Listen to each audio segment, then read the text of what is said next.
कहना है कहरा के भाव में।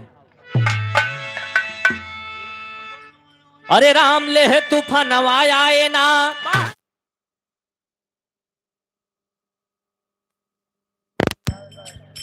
हेलो।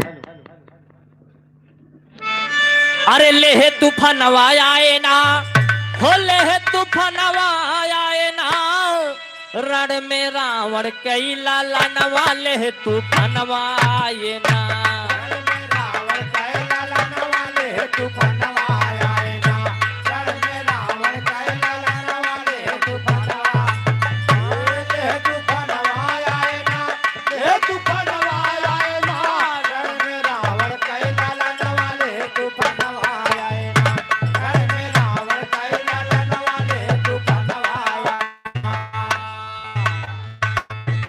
सेना ले नारन तक पहुंचे,